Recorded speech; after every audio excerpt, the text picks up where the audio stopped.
Thendirector of Oval Office Operations Keith Schiller stands in the Red Room before President Trump speaks at an event at the White House in July.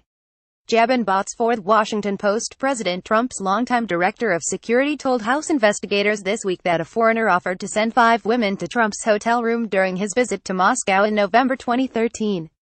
Keith Schiller told the House Intelligence Committee on Tuesday that he rejected the offer from the man, who appeared to be Russian or Ukrainian, according to 2 people familiar with the discussion. He quickly dismissed what appeared to be a suggestion of procuring prostitutes for Trump, they said. "No, man, we're not interested in that," Schiller told the man, the people said. The offer came at the end of a late morning planning meeting that Schiller attended when he accompanied Trump to Moscow for the annual Miss Universe pageant, which was produced by a company that Trump owned.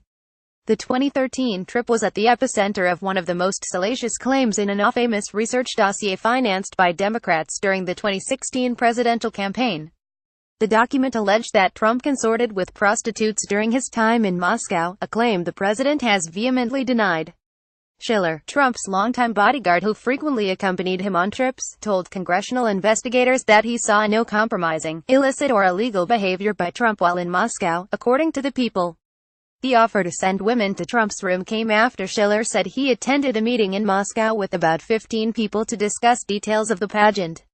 Among those in attendance were Russian pop star Emin Aglarov and his father, Aras Aglarov, a business magnate with close ties to the government of President Vladimir Putin, according to the people familiar with his interview.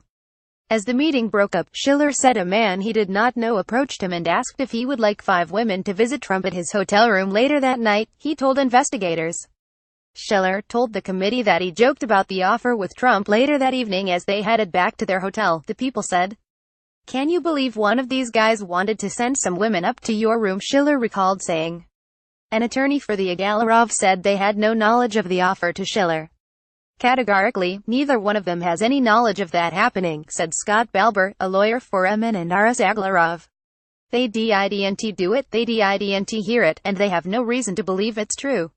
A White House attorney did not immediately respond to a request for comment.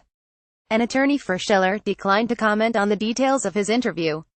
NBC News first reported that the House Intelligence Committee asked Schiller for details about the episode. Schiller's long and close relationship with Trump makes him a potentially valuable witness to investigators examining Russia's meddling in the 2016 election. The former director of security at the Trump Organization joined Trump at the White House, serving as director of Oval Office operations until September. In his House interview, Schiller said he traveled as many as 5 and 6 days a week with Trump when the businessman ran the Trump Organization, adding that he could not remember the precise details of all their trips. Schiller told investigators that he and Trump stayed at a luxury hotel during their 2013 Moscow trip, although he said he could not recall its name. He said he was not certain if he stayed on the same floor as Trump, although he acknowledged that they usually had adjoining rooms. According to people familiar with the questions, Rep. Eric Swalwell Caliph asked Schiller if he saw Trump engage in any compromising behavior while on the trip.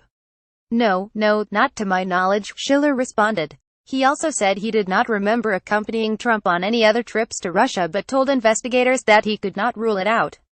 Schiller agreed to review his passport and get back to the committee with more information, according to people familiar with his interview. Alice Kreitz, Rosalind S. Elderman and Ellen Nakashima contributed to this report.